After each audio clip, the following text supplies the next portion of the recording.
then the challenges start popping up. You know, how long can you stay under the water for? How big a crayfish can you get? Thought I'd better get in the water and show them how it's done.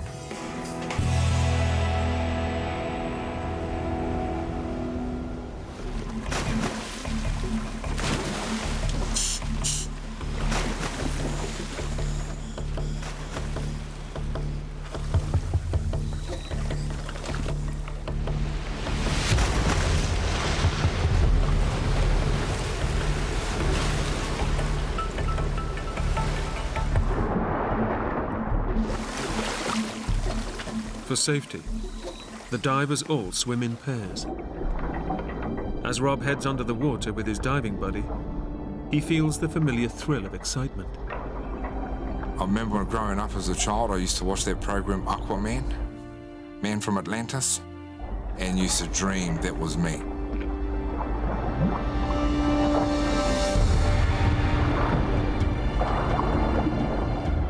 Once I hit the water, I feel like I'm at home.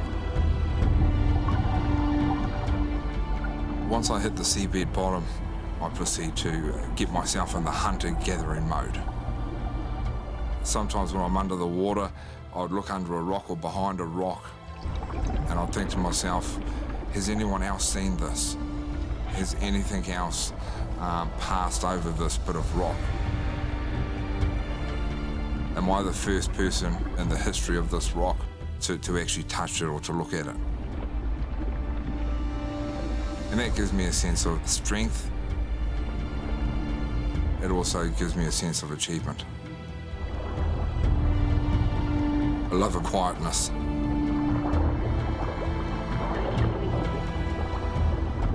The only thing that I can hear is my heartbeat.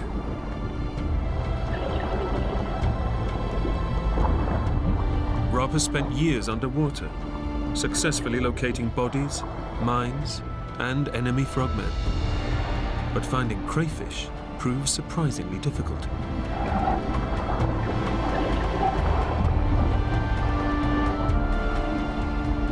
So I'd spend 20 minutes under the water and I'd come back with nothing.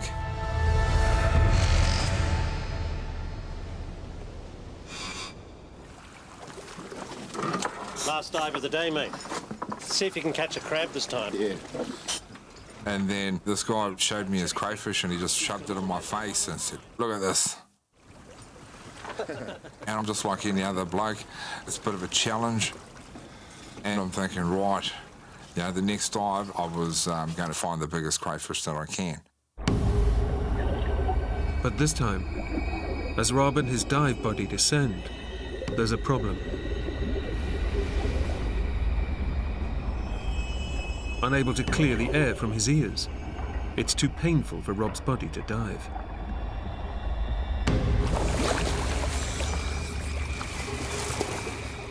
I felt gutted. There were 8 other divers under the water somewhere. Given his 20 years' experience as a Navy diver, Rob decides there's only one option: to dive alone. This is it. I'm going to come back with a sack full of crayfish and just show these guys that I'm the king diver.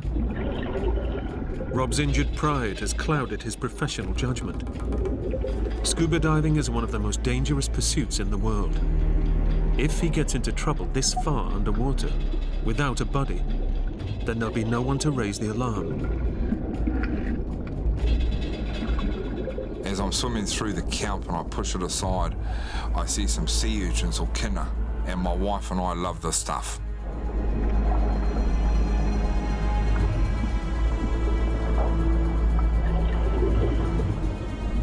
The urchins will make a good starter, but Rob's after the main course: crayfish.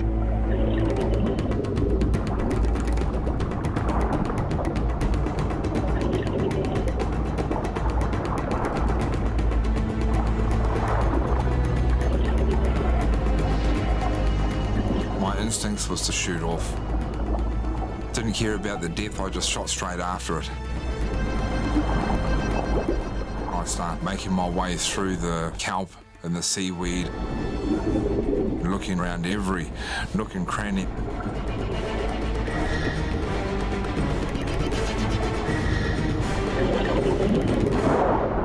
I quickly grabbed it and put it in my bag. Rob's pride is restored, but in his haste to catch the crayfish, he hasn't noticed a critical change in the water around him. I felt something different. A lot of cold water just ran over me.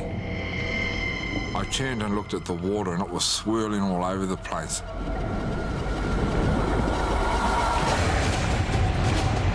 Suddenly Rob's hit by a powerful rip current, a narrow channel of fast-moving water that instantly drags him away from the dive site. I'm tumbling around, not knowing what's up or what's down. In the unstoppable current, Rob risks drowning by losing his breathing apparatus or smashing into an underwater boulder.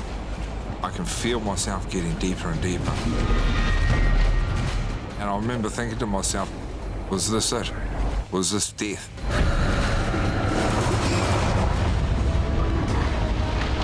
As I'm tumbling around, getting disorientated, it could have been a matter of seconds, or it could have been 2 or 3 minutes. Time had no value. The current is sucking Rob deeper and deeper. If he hits a rock, he'll be knocked unconscious and drown. My ears are starting to pop, and I'm finding it hard to breathe.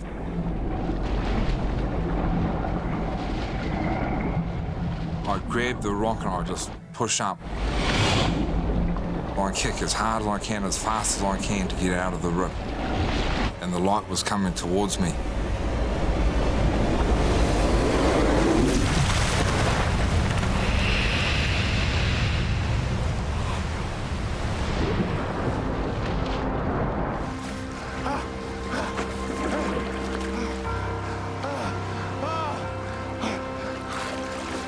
Oh, thank God! I was saved. My train of thought was that I'd only be around about 45, 50 metres on the stern of the boat. But then I turned around and I couldn't see where the boat was. I did a 360-degree turn and then I couldn't believe how far I was away from the dive boat. In a matter of minutes, the current has pushed Rob nearly a kilometre from the boat. A proud Maori man with years of training behind him, he decides to swim back to the boat.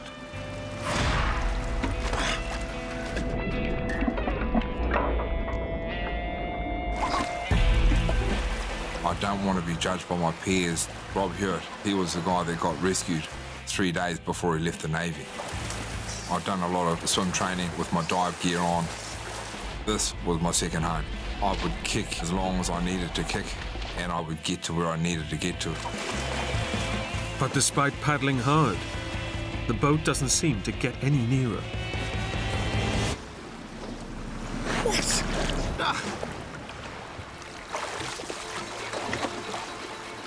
As I'm on the surface swimming towards the boat, every now and again I try and identify where the boat is. I can feel the current pushing me. I'm not making any headway. Dragged out into deep water, Rob is now in the grip of dangerous coastal currents that surge between New Zealand's North and South Islands. Help! Over here! I'm over here, boss! I yelled out as loud as I could. Help! Help! Over here! Help! Over here! But they couldn't hear me. They couldn't see me. Help!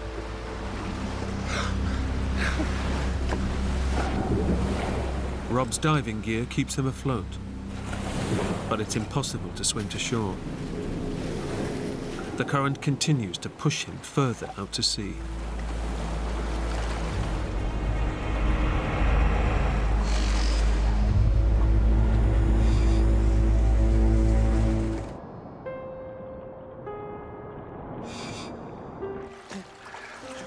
Rob now knows he's facing certain death alone, and takes what comfort he can from thoughts of his loved ones. I tried to call out names of people that I loved, just to give me some sort of connection. Casey. I love you, son.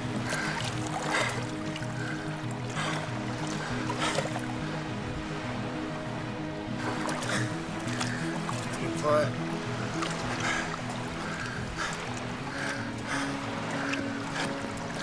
Rangi.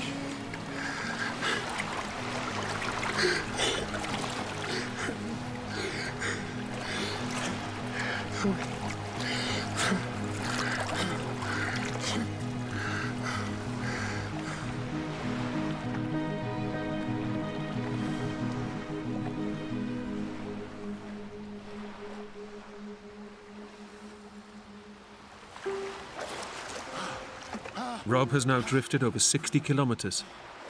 Ironically, the ocean current that pushed him north switches and drives him back towards the dive site. But approaching a third night in the water, Rob is too weak to notice. I thought to myself, well, if I wake up in the morning, I'll wake up. If I don't, I'll be with my grandparents.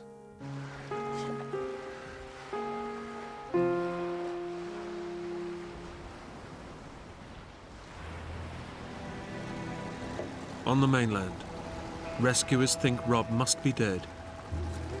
But his wife, Rangi, refuses to believe he's gone and calls to her Maori ancestors with an offering. Tangaroa hoki mai toku whaia ko. Tangaroa hoki mai toku whaia ko. Tangaroa hoki mai toku whaia ko. Tangaroa hoki mai toku whaia ko. Tangaroa hoki mai toku whaia ko. Tangaroa hoki mai toku whaia ko.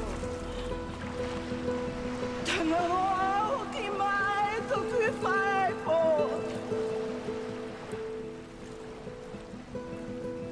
I had my greenstone, which one of my grandparents had given me, and tied it with my daughter's stone that Rob had given to her. While I was doing that, I was doing a calling out to my ancestors to return him back to us.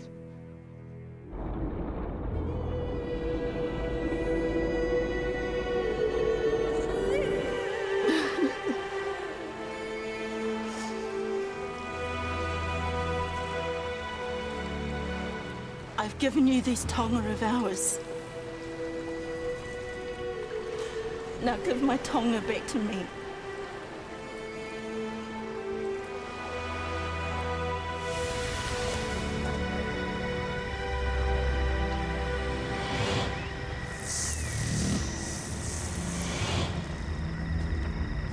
Rangi's prayers may be too late.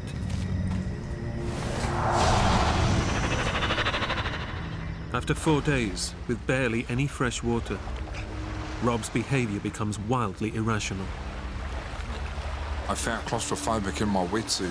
I had started to strip it off. I chucked my dive hood as if I'm in the garage, just tossing it on the table. The insulating layers of rubber are the only thing preventing him from dying of hypothermia. But he no longer cares. I then take off my dive fins. And the dive fins are the last thing that any diver would take off, because they're the things that are going to keep you up when you're kicking.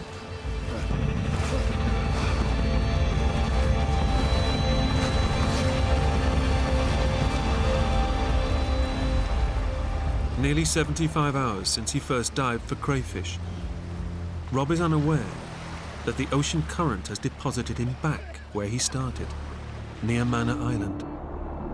And he's ditched all the gear that has kept him afloat and alive.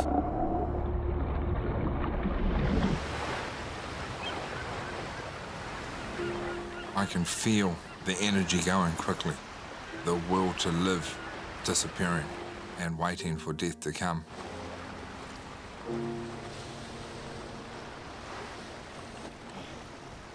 All I can see is a white fluffy cloud just sitting there.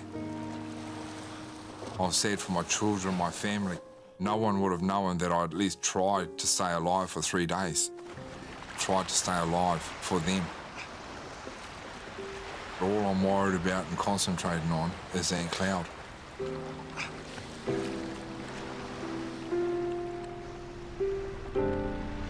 I hear this sound. And I see this thing in my peripheral vision. Is it the sound of death?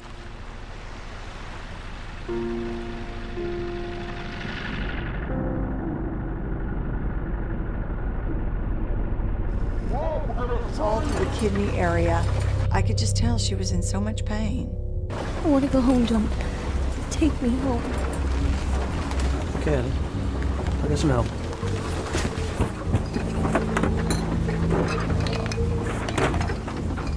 John discovered that he didn't have any charts to take him into this part of the coast.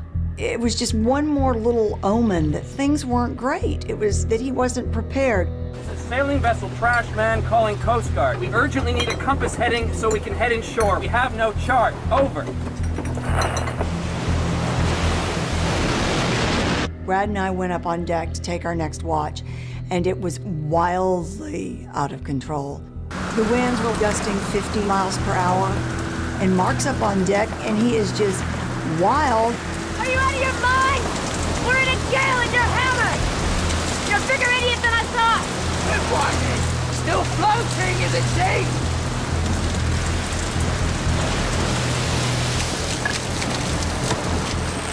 The Coast Guard advised us that we should go to Wilmington, North Carolina.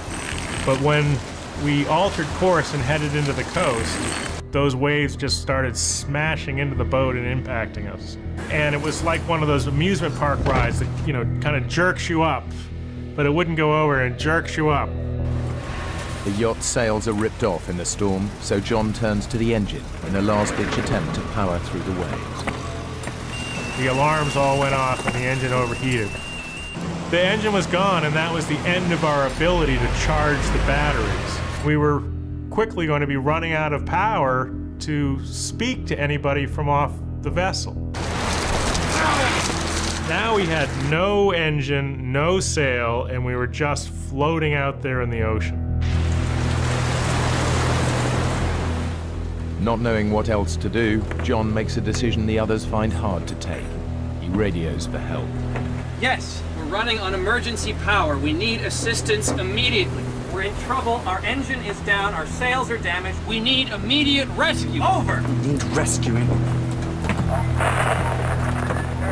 I'd never been on a boat that had requested assistance, and it was really odd for me because it was like giving up.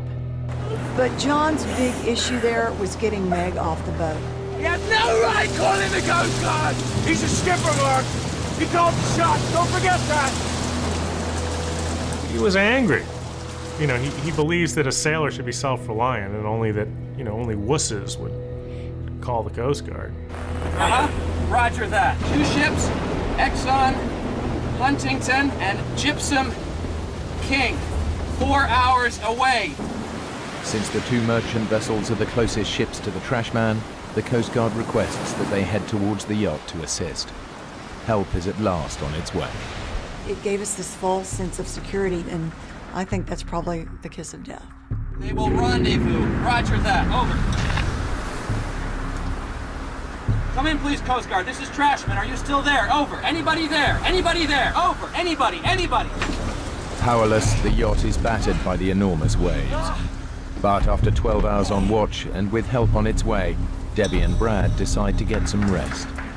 I crawled in. I was so exhausted.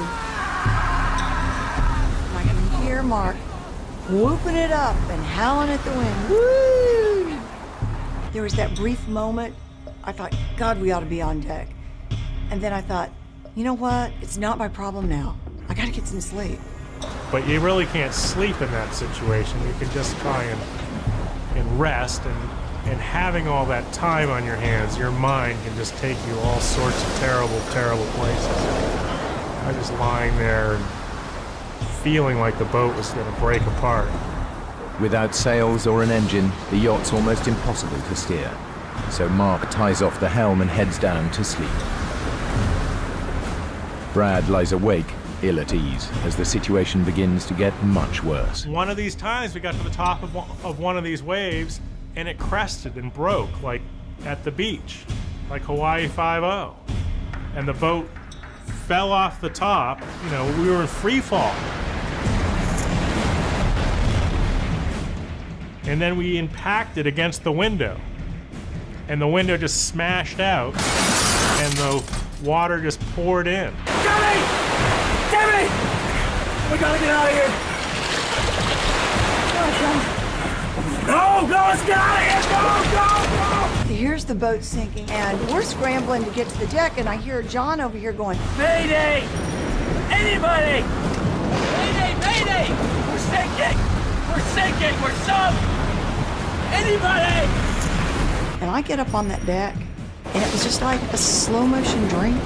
I don't even know how to describe it. It was just gray, and it was crazy, and it was tumultuous. And I look around, and there is nothing. And we're going down, and we're going down fast.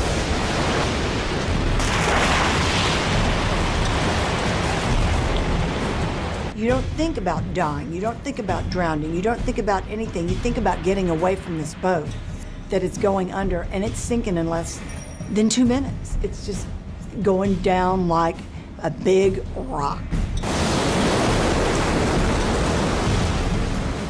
Mark frantically struggles to undo the pressurized canister holding the life raft and survival gear. Brad heads for the only other option, a tiny, inflatable dinghy.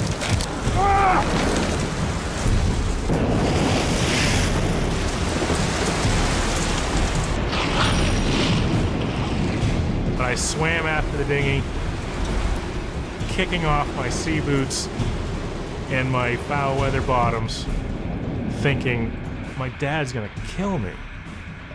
I've just let his boots sink. And then thoughts of my mother and how horrified she was gonna be and how sad that when she learned that I had died there in the ocean.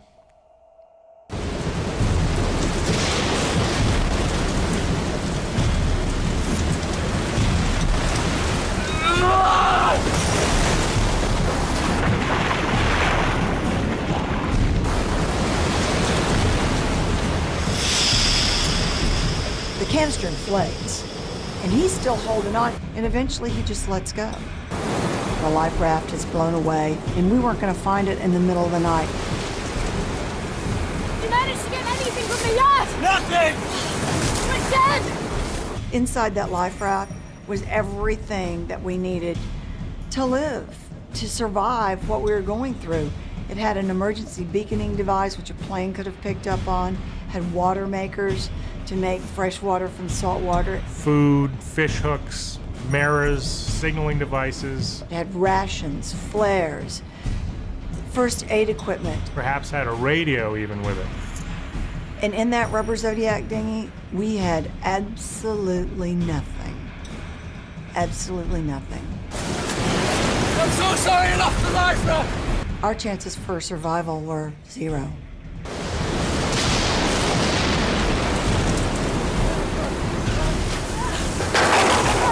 Where's Meg? As the boat sank, Meg was within the rigging. Get away from the yacht! And she just didn't have the sea savvy or the knowledge to, watch the waves, and then when the wave action was right, to swim out. So I knew if I didn't go back and get her, she'd die. Debbie! Be careful!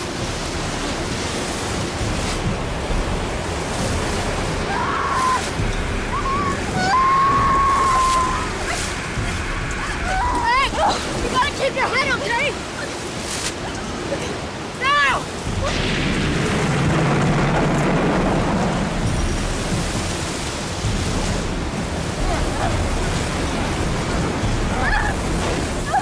We're all gathered around the rubber Zodiac dinghy, and I remember watching Trashman as the last little foot of her mast slipped under the water, and it was the most devastatingly lonely feeling that I've ever felt in my life.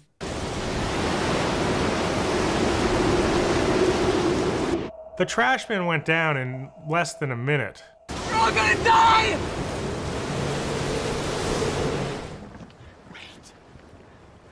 I see land.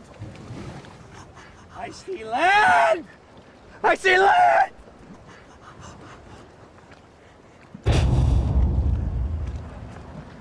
It's right there, man. You see it? It's right there in front of us. We're just off Falmouth, Meg. We'll go to the hospital where my mom works. She'll take care of us. We're in the middle of the Atlantic Ocean. We're nowhere near Falmouth. That's total crap, man! It's over there.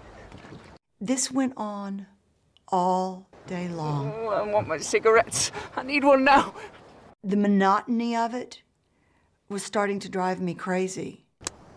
I'm just gonna get my car. We're in the middle of nowhere. You guys bring the boat in, and I'll go get the car. There is no car, John.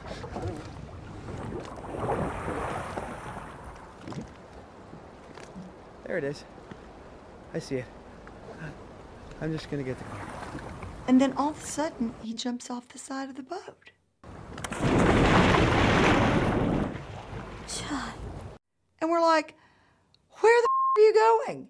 There is no land, there is no Falmouth, and there are a lot of sharks out there. You need to come back. Get back in the boat, John. John, get back in the boat. Get back in the boat, John. He's coming back. Brad, do something. I can't. I don't have the energy, Debbie. Look how far away he is. There's just physically not enough strength in me to force him not to go.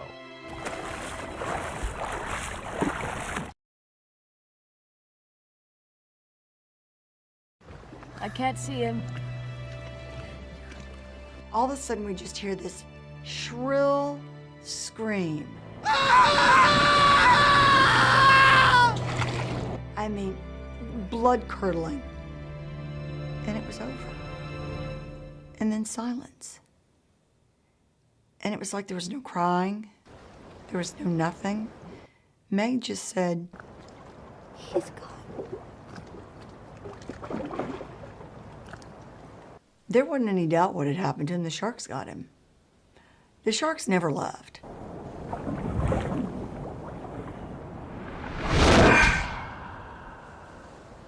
I was angry with him because I really felt that I would get a lot of credit for surviving and having everyone survive. I looked forward and relished the thought of being heroic. And there's nothing heroic in what I had done in this instance, which was stand by while John swam off to meet the shark.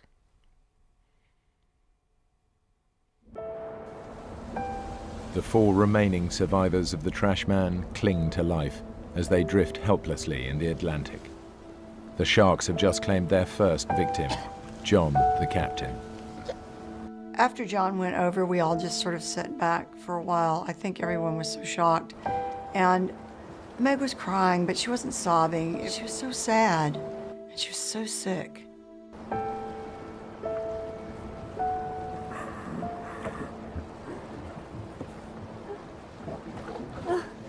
Hey, gorgeous.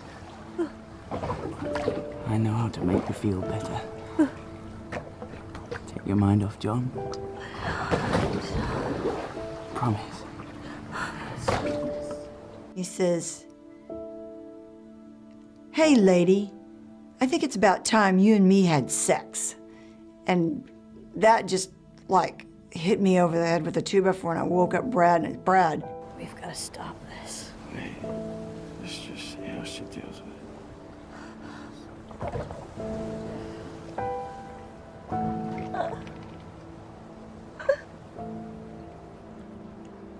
Right. I'm tired of playing games. I'm just going back to the 7-Eleven to get some more beer and cigarettes. Mark, you're not going to the 7-Eleven for anything. You know we're in this dinghy, don't you? Oh. I'm just going over for a minute. Just to stretch my legs.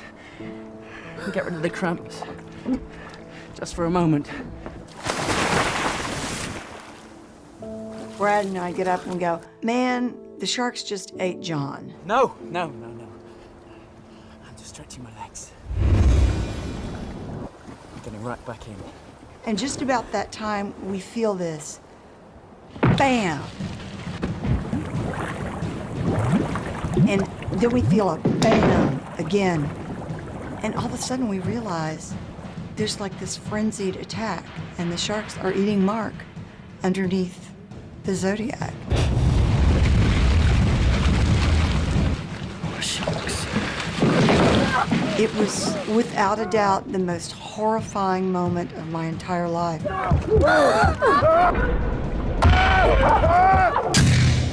The sharks now had a taste of what they'd been following for days, and they wanted more. So they tried to tip the boat over with Meg, Debbie, and I in the raft. What would it feel like once they began to drag you under? What would it feel like with that first bite? And maybe it would be better if we jumped over and drowned ourselves so we would never have to feel it. And it lasted for what seemed like an eternity, like hours.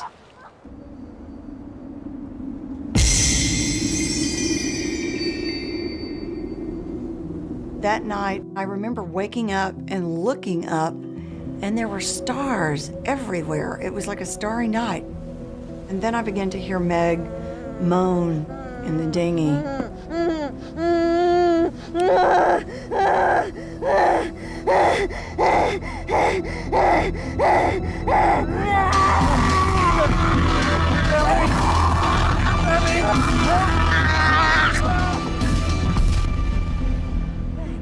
I think she was frustrated and she just wanted to strike out at somebody.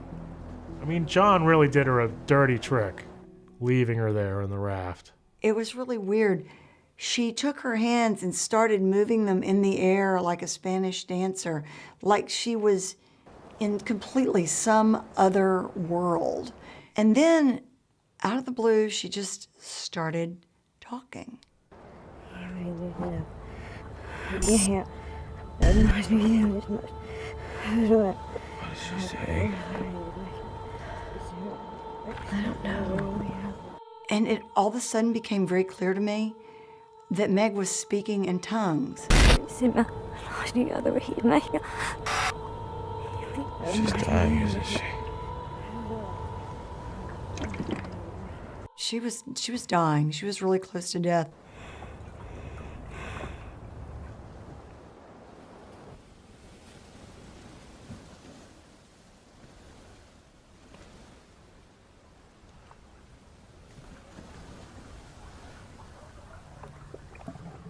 Meg?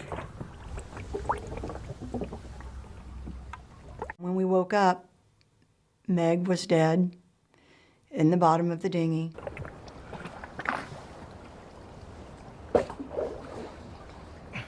All that fetid mixture that was left over from the seaweed and the urine and the pus and... Debbie. Should we eat her? We were starving, and you've heard of cannibalism at sea, and are we gonna, nourish ourselves by somehow figuring it out how to butcher her and eat her, or what are we going to do? Ugh. She's too infected, Brad. We have to get rid of her.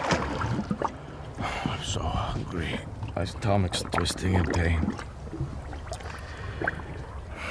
You're right.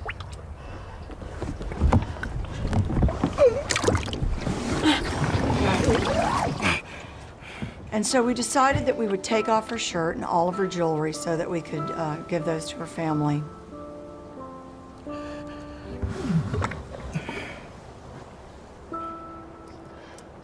I got got really mad at Brad because he was like, I can't get the ring off. I'm like, get it off.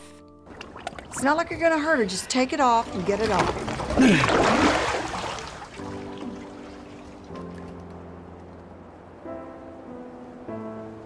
It was such a sad moment because we laid her body, naked body, on the side of the raft, and then we decided that we couldn't just push her over, that we had to give some kind of a funeral. And so we said the Lord's Prayer and Psalm 23, and then we just gently pushed her body overboard. And we decided then that we would just go back to sleep so that if the sharks attacked her, we wouldn't have to see it. And so that's what we did.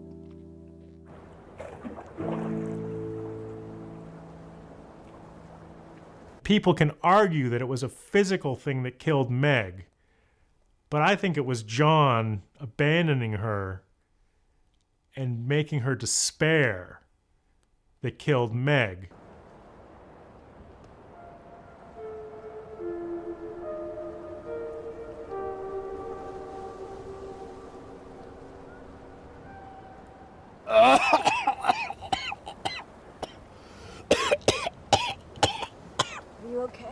I don't know. I've been retching ever since I woke up. It's the water in the bottom. Meg's died in it. It's making you ill. The sun's only making it worse. We gotta wash the dinghy out. We can't. I don't have the energy. Yes, you do. We're turning this thing over right now. What about the sharks? I haven't seen sharks for hours. Come on, Brad. Don't give up on me.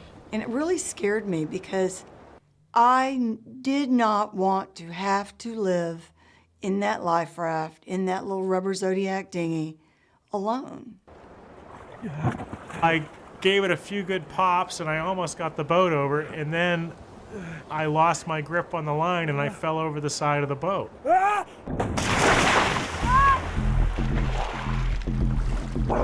Debbie!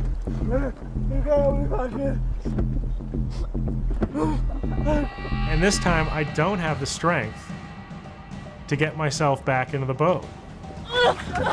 For God's sake!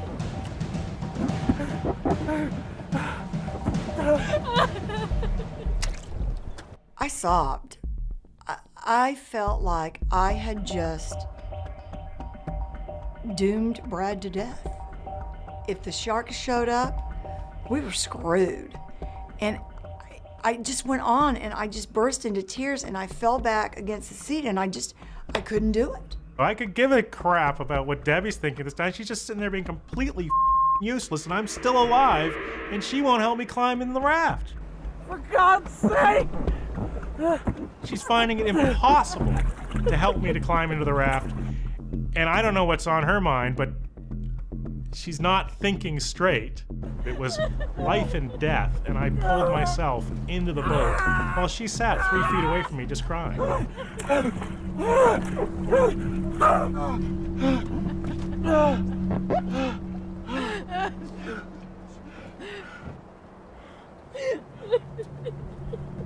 We were each at one end or the other of the raft. He wouldn't talk to me. He was so off at me. Bitch.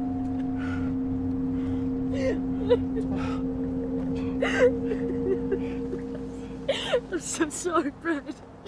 I just want to relax because of all this death that's been happening for the past 12, 15 hours. And as soon as I take a break, I look at the horizon and there's a ship coming straight at us. Debbie. I'm gonna make it up to you. Let's catch fish. We're going to survive. Debbie!